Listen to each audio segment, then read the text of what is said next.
All right. We are ready to go. All right. So we have spent the first 4 weeks of our class learning how to use the ICD-10-CM manual in an electronic environment because we were using 3M. And as I mentioned to you before, we cannot just code from the 3M manual only because for the CCS and the CCSP exams, you have to bring your physical manuals. So, as a reminder, you won't be taking your exams until 2021, which is why we had to wait for the 2021 manuals to become available. Uh, so you are I'm sorry. So we are going to walk through how to actually use the physical code manual. Now, the good thing is because you were using the manual, the integrated manual inside of 3M, there are some similarities. So there are some things I'm going to show you tonight before we jump into some scenarios. But the other thing that I want you to know is there are some things that you're going to need to do as you get acclimated, get away from the electronic system. So, the first thing that I think is important, and I'm not going to go over every page, but I think the first thing that's very, very important, and this is something that I think a lot of people have gotten away from as we move to an electronic environment. But the first place that you guys will want to start is in the table of contents. And you may be wondering, well, why the table of contents? Well, the table of contents goes over what's available in your coding manual. So if you don't take the time to actually sit down, learn where things are in your manual, you're going to find that when it comes time to taking a national exam, you may be struggling because you have not gotten familiar with your manual. So, the table of contents is always going to start off with some characteristics of the ICD-10-CM code set. Well, it's week 5. You guys are very familiar with the characteristics of the code set. And then it's going to get into the what's new for 2021. It's going to talk about the official guidelines for coding and reporting, which we've been talking about guidelines since day number 1. And then it gets into the index and then the tabular list. So in 3M, if you remember, on the left side of the page or left side of the screen, you had the alphabetical index. That's where you did your main term and subterm. And then the right side of the screen, you had your tabular listing.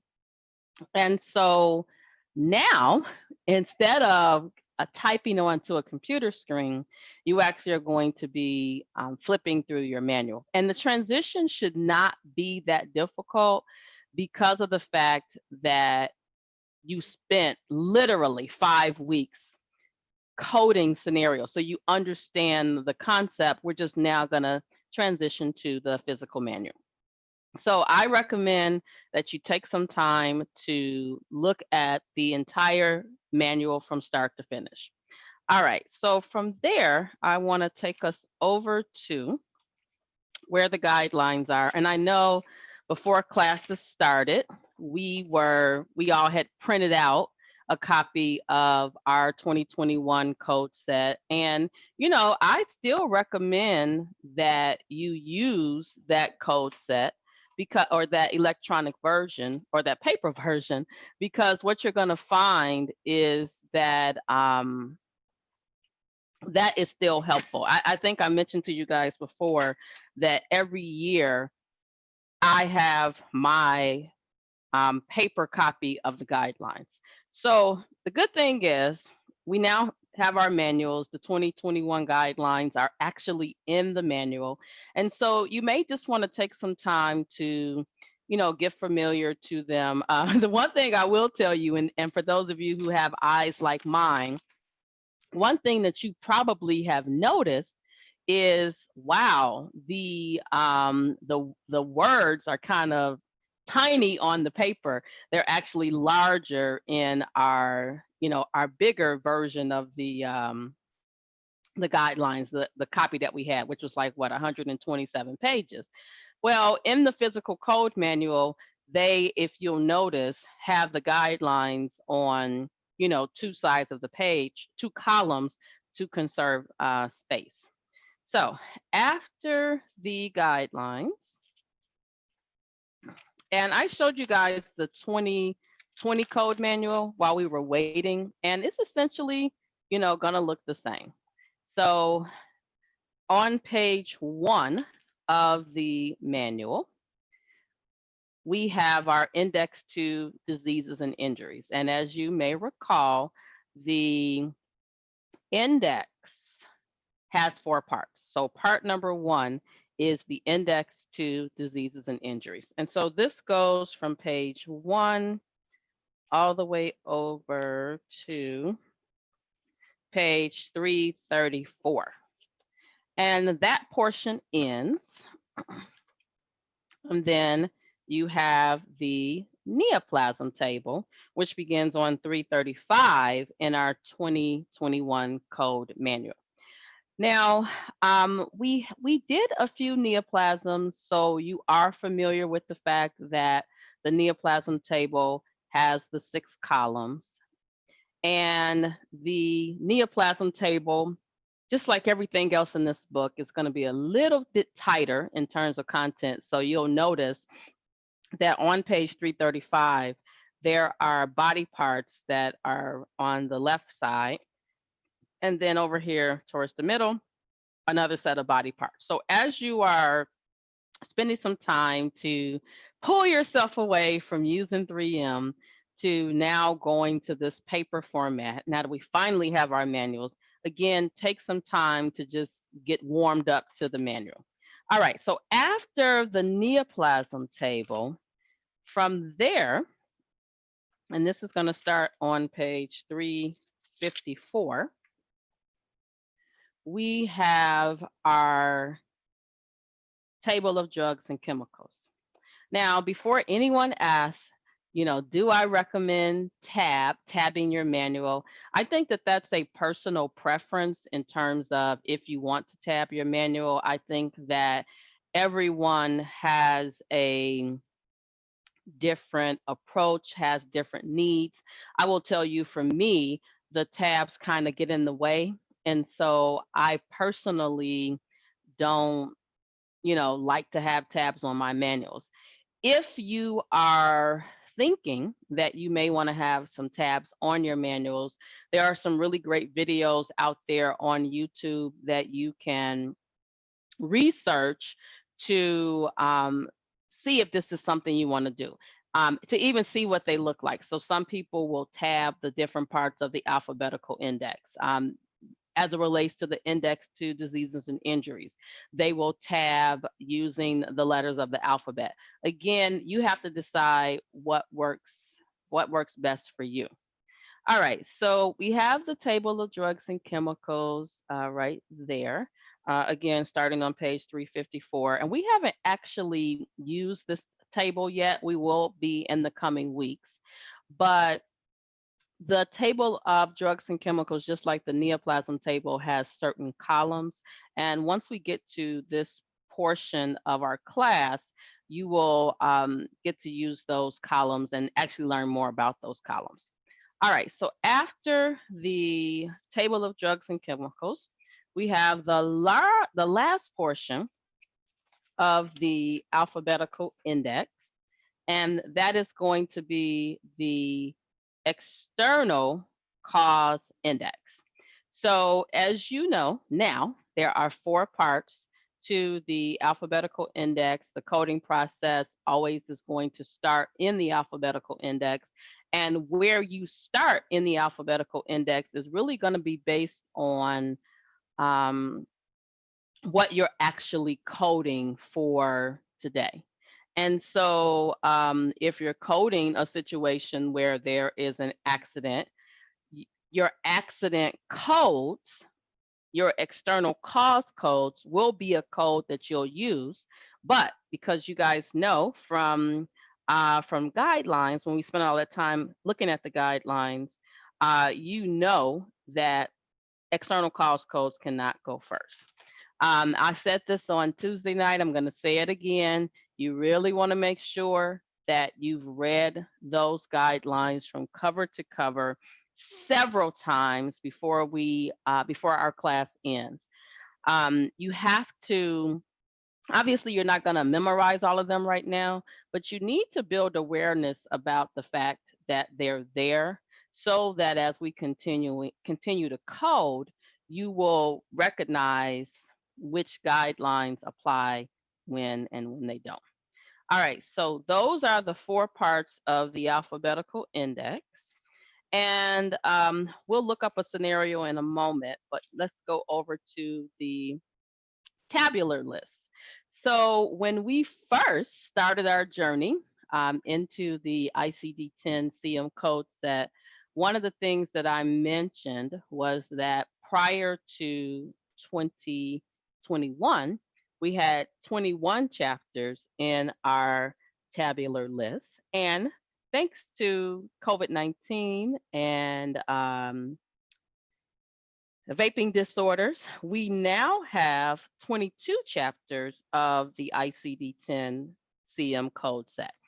So chapter 1, as you guys know, is for certain infectious and parasitic diseases, and there is our U07.1 code for COVID-19.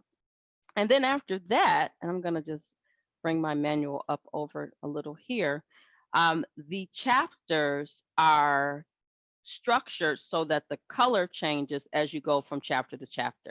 So this week we are on diseases of the digestive system, diseases of the skin, and then what's our other one? The respiratory system. So in the physical manual, the colors actually change when you go from chapter to chapter. So chapter 1 is infectious and parasitic diseases. Chapter 2 is for neoplasms. Chapter 3 is for diseases of the blood. Chapter 4 is for endocrine, nutritional, and metabolic diseases. And then from there, we have chapter 5, mental, behavioral, and neurodevelopmental disorders, which we've already coded. Chapter 6, diseases of the nervous system, something we also have already coded. Chapter 7, diseases of the eye and adnexa. Chapter 8 is going to be diseases of the ear and mastoid process. Chapter 9, diseases of the circulatory system. Now I'm going to pause at chapter 9 for a second because I also want to show you another cool feature about the physical manual. So now at this point in our course, we are spending a lot of time on chapter specific coding, chapter specific guidelines.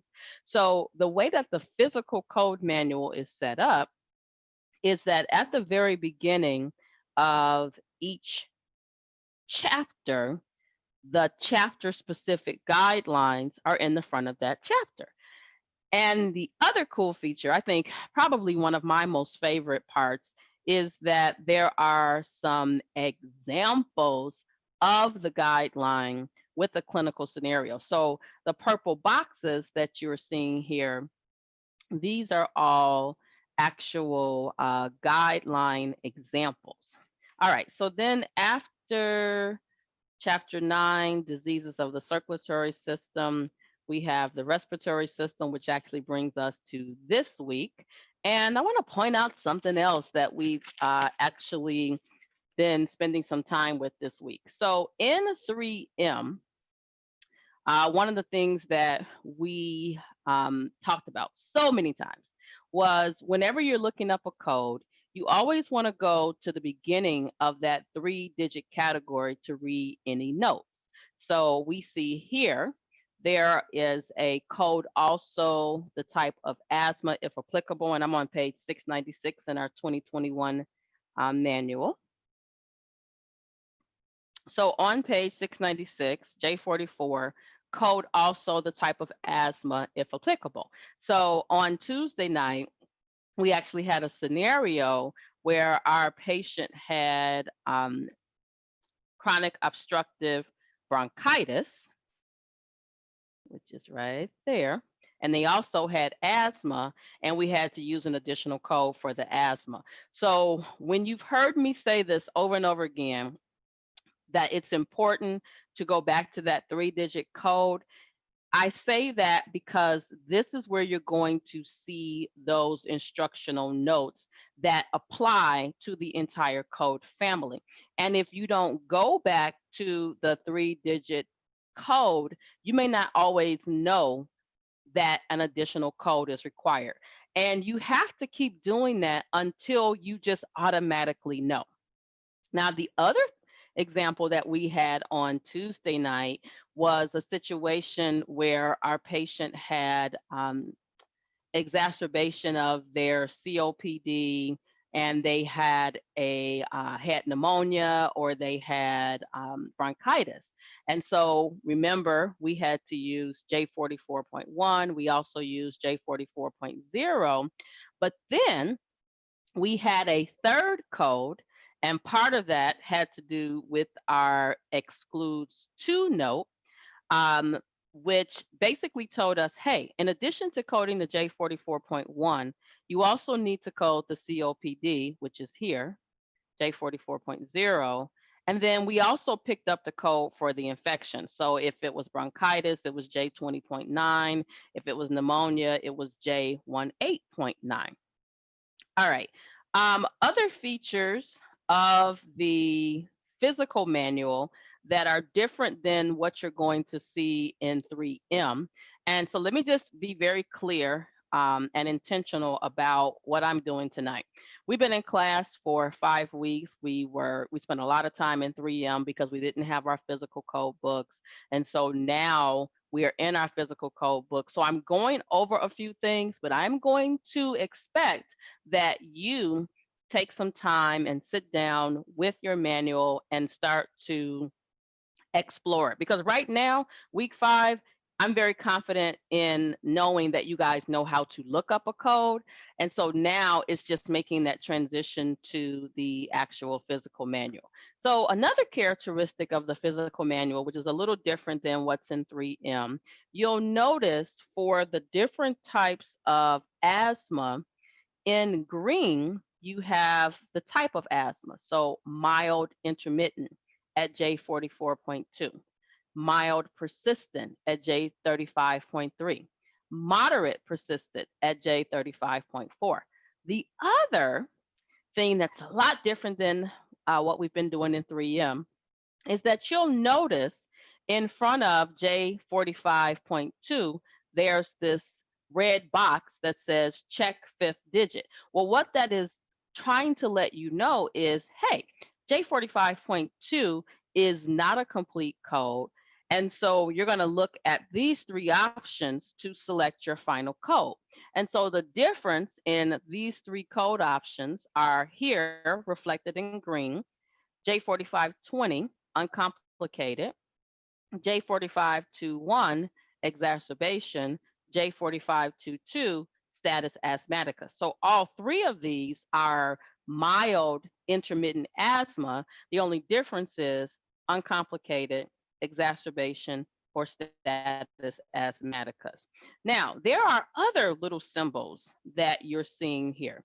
And at the very bottom of the manual, it actually tells you on the bottom of the pages what these different symbols mean.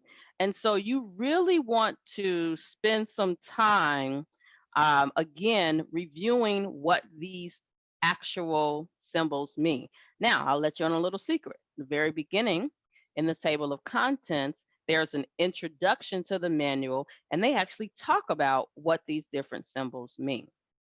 Something else that we've seen during our journey together, which is also related to an assignment that you have to do this week, is the AHA coding clinic. And so remember, in 3M, it was kind of easy because you can click on that particular article and it takes you right to the article. So here we can see that there's an article available for J35, J45.31. However, we can't actually click on anything because we're now in our physical manuals. And again, I cannot stress enough, it is so critical that you spend time with your manuals, because on the CCS and the CCSP exams, which you're going to be taking next year, you must use your physical manuals. So you really, in our last basically 4 weeks together, you really want to spend some time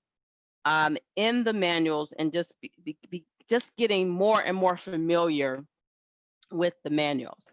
Um, I will tell you that you were a little spoiled with the integrated manual in 3M, because you could type in main term, comma, subterm, and you could pull up the code very quickly. So here requires a little sweat because now you're actually turning the manual.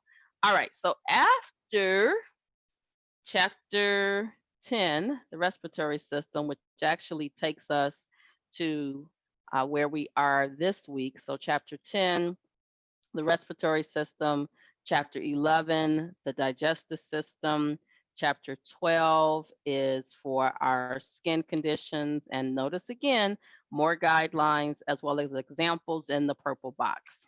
Then in chapter 13, we have the diseases of the musculoskeletal system.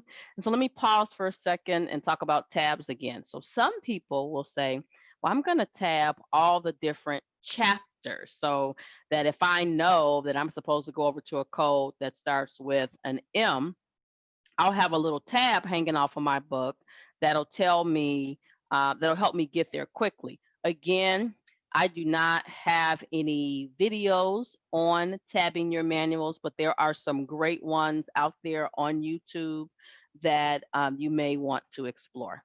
Okay, so after, and let me just move up again.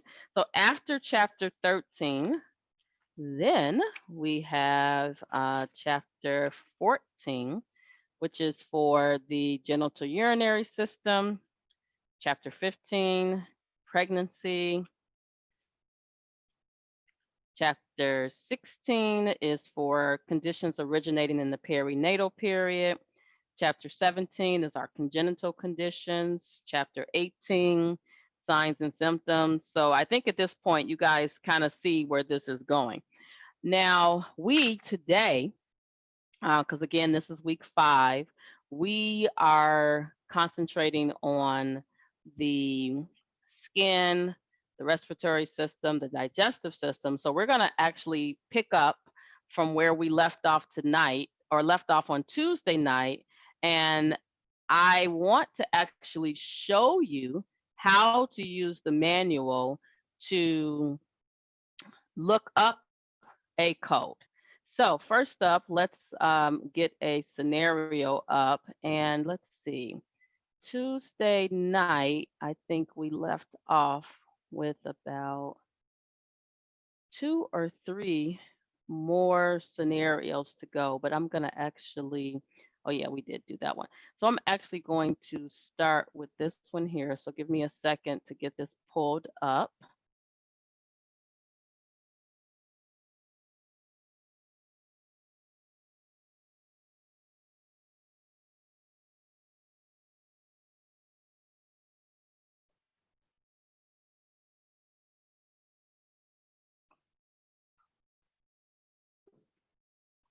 All right, I guess my computer is a little tired tonight as well, because it's moving slow. All right, there we go. So in this scenario, we have an inpatient admission where the patient was admitted with reactive airway disease versus pneumonia.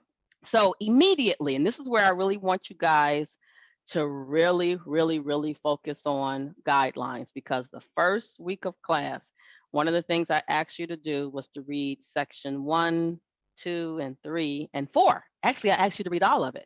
Well, immediately when you see this sentence here about the patient has reactive airway disease versus pneumonia, you know you're inpatient, and there are actually some guidelines regarding comparative and contrasting diagnoses.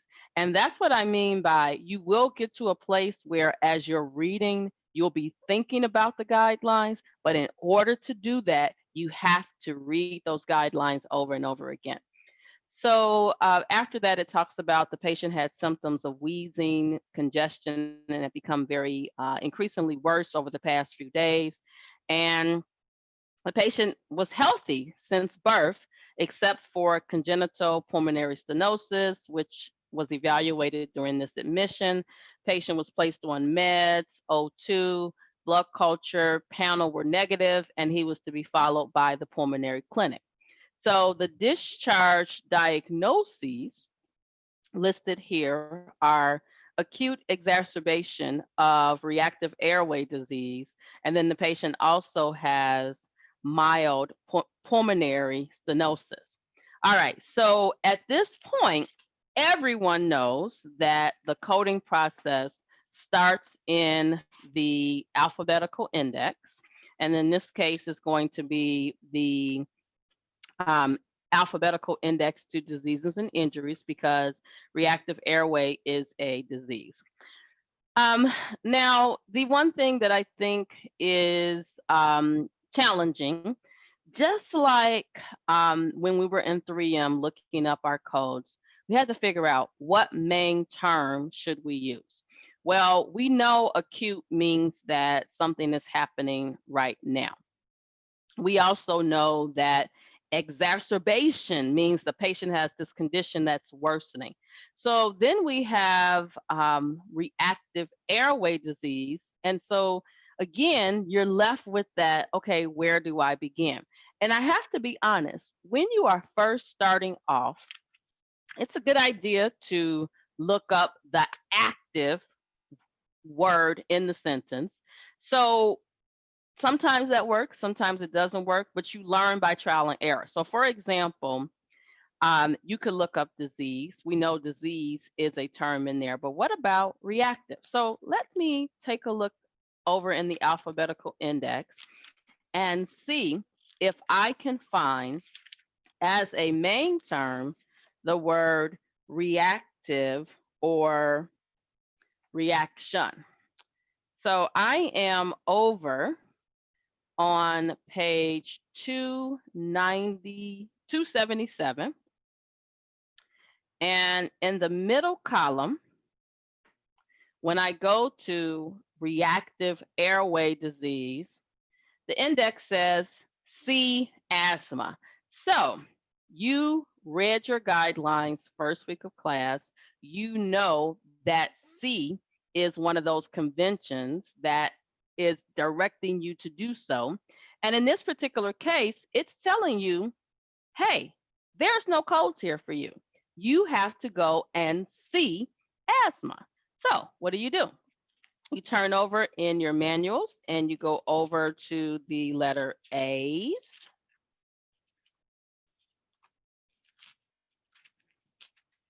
And, again, I mentioned this several times about the tabs. Everybody has to do what's best for them as it relates to tabs. I told you that I don't like tabs.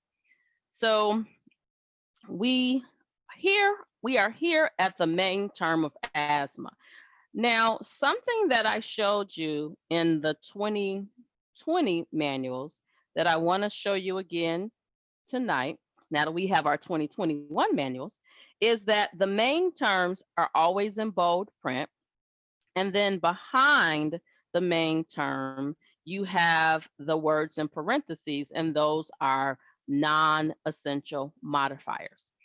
Then directly behind the main term, you have a code, and that code is known as the default code. And then the other thing that I showed you previously that I want to show you again tonight is that in our code manuals, there are these two gray lines. So the first gray line is for our subterms. And if you follow the gray line for asthma, and I need a bigger desk. So for asthma, notice that in this second column here on page 33, with is a subterm, allergic is a subterm.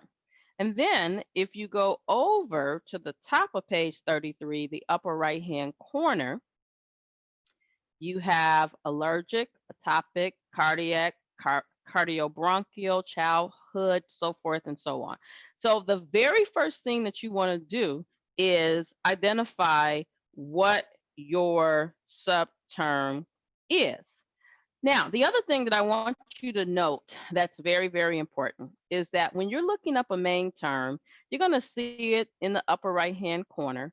But also, if you're just starting to look up a disease and you notice the word continued, what that is telling you is, hey, you're not at the beginning of your main term. So asthma actually starts here, bottom of page 33, and then in the middle column. Additional information. So at the bottom of the page, additional character required, refer to the tabular list for character selection. Well, we already know from working in our 3M that we can never, ever, ever code from the alphabetical index. We always have to verify our code in the tabular list. And so that's just another reminder that this is not the end of your coding process. All right, so we're in asthma. Our patient had reactive airway disease.